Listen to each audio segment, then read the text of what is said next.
दुनिया की सबसे ताकतवर ताकतें यूनाइटेड स्टेट्स और इजराइल अपनी पूरी ताकत झोंक रही है। अरबों डॉलर के हथियार, सबसे एडवांस टेक्नोलॉजी और लगातार दबाव। फिर भी एक देश है जो ना झुक रहा है, ना टूट रहा है। ये सिर्फ एक टकराव नहीं है, ये उस सिस्टम की कहानी है जो सैंक्शंस, हमलों और वैश्विक दबाव के बावजूद खड़ा है। ईरान। आखिर ऐसा क्या है इस देश के पास जो दुनिया की सबसे बड़ी ताकतों को भी रोककर खड़ा है? अगर आप ऐसी ही गहरी और असली जियोपॉलिटिकल एनालिसिस देखना चाहते हैं तो अभी चैनल को लाइक करें, सब्सक्राइब करें और बेल आइकॉन जरूर दबाएं, क्योंकि यहां हम सिर्फ खबर नहीं, उसके पीछे की सच्चाई बताते हैं। अगर हम ईरान को ऊपर से देखें तो वह एक दबाव में घिरा हुआ देश लगता है, लेकिन उसकी असली ताकत उसकी पारंपरिक सेना नहीं, बल्कि इस्लामिक रिवोल्यूशनरी गार्ड कोर यानी IRGC है। यह सिर्फ एक सैन्य संगठन नहीं, बल्कि एक पूरा पावर सिस्टम है जो इकोनॉमी से लेकर रणनीतिक फैसलों तक गहराई से जुड़ा हुआ है। तेल, गैस, कंस्ट्रक्शन और टेलीकॉम जैसे बड़े सेक्टर्स में इसकी मजबूत पकड़ है। यही वजह है कि जब ईरान पर बाहरी दबाव आता है तो सिर्फ सरकार नहीं, बल्कि पूरा सिस्टम एक साथ खड़ा हो जाता है। ईरान की ताकत का दूसरा बड़ा पहलू उसकी मिसाइल और ड्रोन स्ट्रैटेजी है। जहां यूनाइटेड स्टेट्स और इजराइल एडवांस्ड और महंगे डिफेंस सिस्टम्स पर निर्भर हैं, वहीं ईरान ने एक अलग रास्ता अपनाया है, कम लागत में ज्यादा हथियार बनाकर दुश्मन को थका देना।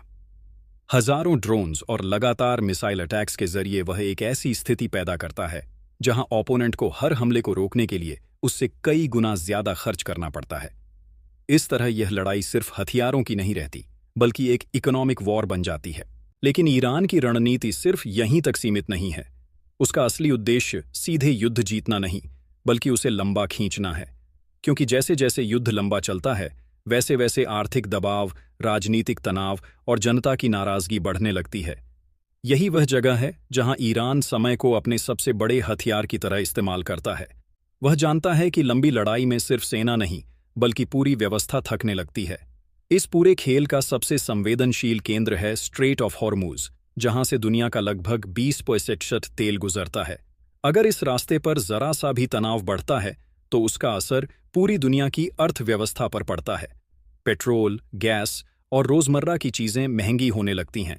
यानी ईरान सीधे युद्ध जीते बिना भी ग्लोबल इकोनॉमी को प्रभावित करने की क्षमता रखता है। आखिर में सबसे महत्वपूर्ण बात है आइडियोलॉजी।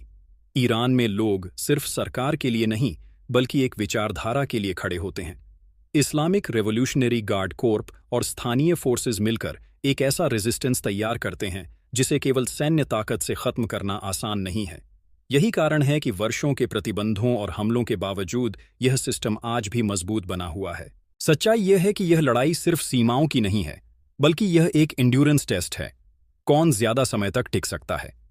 एक तरफ है एडवांस टेक्नोलॉजी और आर्थिक शक्ति, तो दूसरी तरफ है धैर्य, रणनीति और विचारधारा। इतिहास हमें बताता है कि कई बार जीत उसी की होती है जो अंत तक डटा रहता है। इसलिए असली सवाल यह नहीं है कि ईरान जीतेगा या यूनाइटेड स्टेट्स, बल्कि असली सवाल यह है कि आखिर पहले थकेगा कौन।